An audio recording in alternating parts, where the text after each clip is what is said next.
Welcome to A Changed Life. This is a podcast about choosing differently, how you think, how you relate, and how you lead yourself. Here we focus on the inner shifts that create real momentum and open up what's possible next. This is Elise, and today I want to talk to you about something that explains a lot of frustration in what I am hoping to be a very simple way. So we're going to look at why patterns keep repeating. Why does it feel like you change the person or the job or the city or the strategy, and somehow you end up right back in the same emotional place? Before we go any further, I want to be very, very clear about what I'm not saying. I am not saying you caused abuse. I am not saying you deserved any harm. I'm not saying that a child manifested their trauma. I am not saying any of those things. And it is so important for me to say it like this because I want to be very clear about that. Child does not create abuse. A victim does not cause violence. That responsibility belongs to the person who did the harm. All of that responsibility belongs to the person who did the harm. What I am talking about is what happens after life shapes you. Because your nervous system can learn patterns for survival and then keep running those patterns long after they stop serving you. That is not shame. That's mechanics, and mechanics can change. So the real reason patterns repeat is that many people assume patterns repeat because they're bad at picking or keep choosing wrong. So the way that they are approaching their patterns, their come from is left of center. A lot of the time, it is a lot simpler than that. Okay, so hang in there. Really take this in. Your nervous system is drawn to what feels familiar. Not what's best, not what's healthiest, what's familiar. Because we know that we have cellular memory, and the memory is in our body. So if inconsistency was familiar, steadiness can feel suspicious. If you had to work really hard for love, ease, when it's easeful, it can feel unsafe or it could feel boring. Same thing with chaos. If you were raised in a chaotic environment, calm could actually feel boring.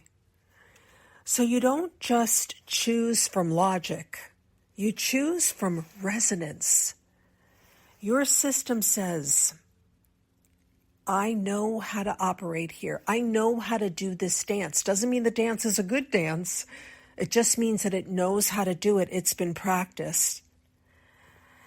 And that could look like chemistry or urgency or intensity, or even relief, but it's often familiarity. So what does it mean when we say that we are reliving what is unhealed? What does that mean? When I say unhealed, I don't mean broken. Unhealed means your reaction is faster than your awareness. It means a present moment touches an old imprint, and suddenly, in seconds, you're not responding to what's happening now, you're responding to what your system learned long ago.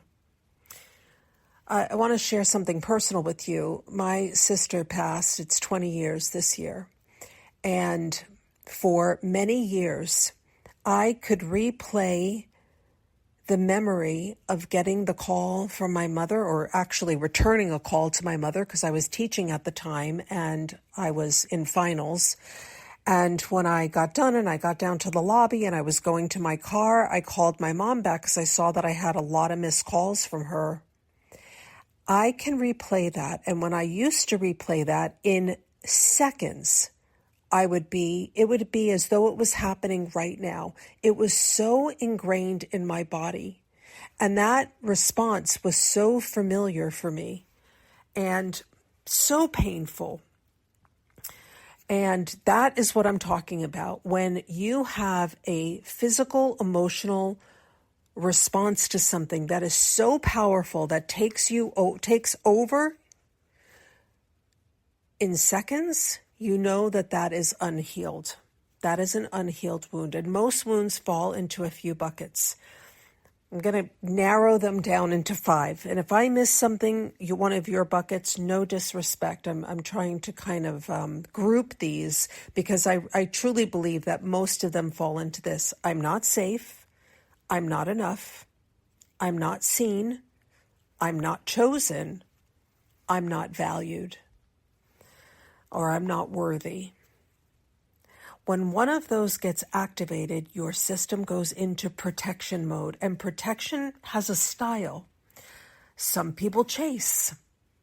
Some people shut down. Some people get cold or even mean.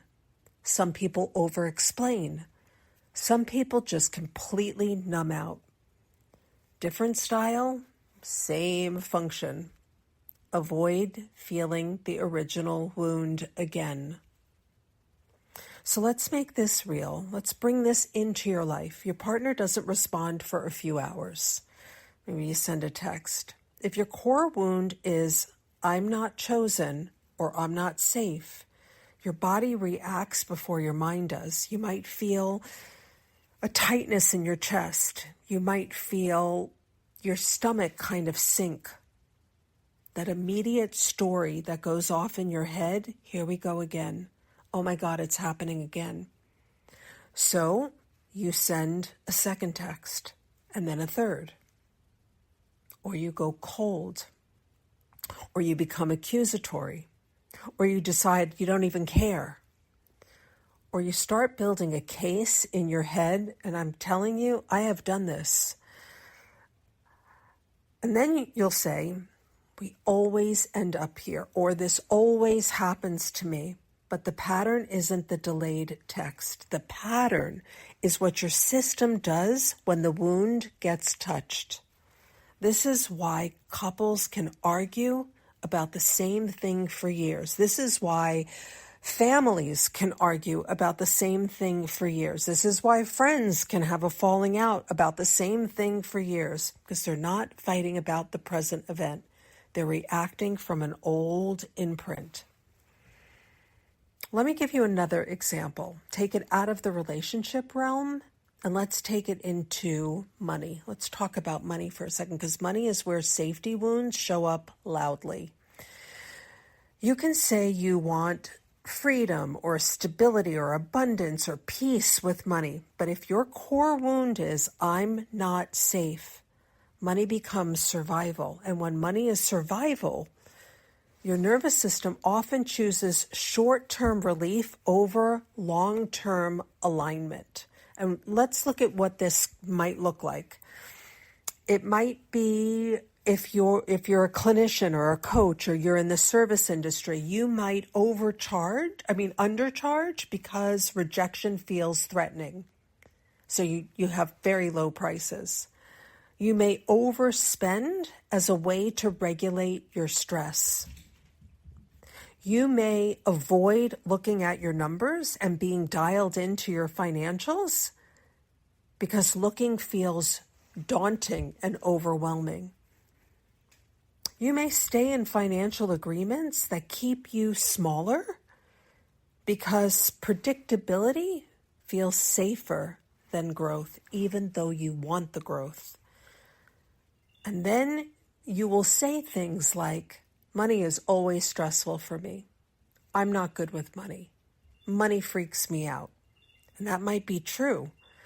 But it may also be that your system is recreating urgency because urgency is a familiar feeling. An important note here, not everything money related is mindset.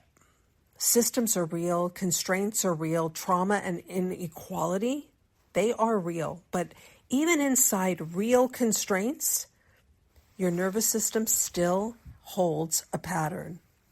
And once you see the pattern, you can actually start to change how you respond. So the really important thing here is to notice the patterns of your behavior. And I want us to, it's very important that we talk about this. A lot of people know their attachment style. They know their wounds. They can name their pattern perfectly, and it still repeats because knowledge doesn't rewire your nervous system. Logic doesn't rewire your nervous system. Understanding, comprehension doesn't do it. It has to be a lived experience. You have to actually have the lived experience to increase your capacity to hold that new experience. Healing is not insight accumulation or compounding. Healing is building the capacity to respond differently when your system gets activated. That is such an important piece of this puzzle. Capacity is such an important piece of this puzzle. It's the moment you catch yourself before you go on autopilot. It is the moment that you pause long enough to actually choose. That is actually the work. The work is, there's so much of the work that happens in slowing it way down and pausing. Your wounded self is very fast. It wants certainty, it wants relief, it wants control, it wants protection, and it wants it now. Your higher self is slower. It can tolerate discomfort without making it mean something catastrophic. The difference isn't your character, it's regulation. And regulation creates choice. I worked with a woman for about 18 months, and she was one of the most dysregulated humans I've ever dealt with in my life. And she knew it. She would say, I'm not regulated. I'm totally dysregulated. I can't handle this. And she had a big job. She ran a company. She was responsible for a lot of clients and other, coaches and clinicians. And she was one of the most dysregulated people, and she was fully aware of her dysregulation. And didn't have the tools in her tool chest to actually start to understand what it would take to rewire her nervous system and create new lived experiences that she could start to have in her life little by little. And so the chaos and the fractured relationships and things falling apart financially, all of these things just kept repeating. So here is the rewire practice. And here's what you can actually start doing today, if in the event that you get activated today. When you feel activated, don't ask, what's wrong with me? Ask, what wound just got touched? Was it feeling safe, being seen, being chosen, being enough, being worthy, valued, being valuable? Ask yourself, what was the wound that just got touched? Number 2, what is my default protection move? Know yourself. Deeply, deeply know yourself. Do I start to chase and I want more information and I want to talk about it? Do I go cold and do I shut down? Do I have to prove my point? I have to take control. Do I numb out? Do I start over-explaining everything? Do I get mean? What is your default protection move? And then number 3, what would a 5% different response look like right now? Not perfect, not saintly, not any of that. Just 5% different. It might be simple things like taking one slow breath before you speak. Asking a question, tell me more about that. Can you clarify that for me? Instead of accusing and going on the attack, ask questions. Delay that reactive text. Just do not respond. I do this often with my clients. I will get a message from a client and there's something in me that I want to show up for them right away. And I have learned to just pause and sit with it and see if my initial response is the same response in 30 minutes. A lot of times it is, sometimes it's not. So that 5% difference is nothing small. That's the beginning of a new pattern. And new patterns change through repetition of responding in a new way. Patterns repeat when your system keeps reaching for what it knows, for what's familiar. A changed life isn't built by pretending you never get triggered or having a goal of never getting triggered. That's not the goal. I hope that that's not your goal. A changed life is built by noticing faster, pausing sooner, and choosing how you respond more often. Not all at once, but over time, you will change those patterns. And what was unhealed will have a chance to actually heal.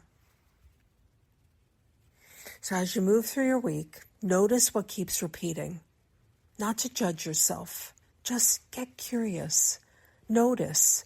Awareness is such a big piece of this because if you're not dialed in, if you're not paying attention to yourself, to the feelings, the sensations in your body when your stomach drops or flips over or something kind of takes your breath away or something just feels really bad in your body, if you're not paying attention to that, you're going to miss these signals.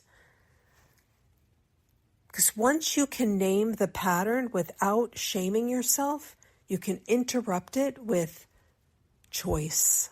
And that's where change actually begins. I also want to encourage you to share this episode with somebody. Either share the link or have a conversation with them, because what you internalize, what you metabolize, and what you can then explain to another takes your learning into a lived experience, because you're now having an experience of actually being able to share it and teach it to somebody else. So I really want to encourage you to do that. And I will see you soon. If something in today's episode resonated with you, you'll find a link in the show notes to book a free consultation call. Or you can visit elisecraft.com to explore my programs and free resources. Nothing changes until you do. And when you do, everything does. This is a changed life. Not all at once, but for good.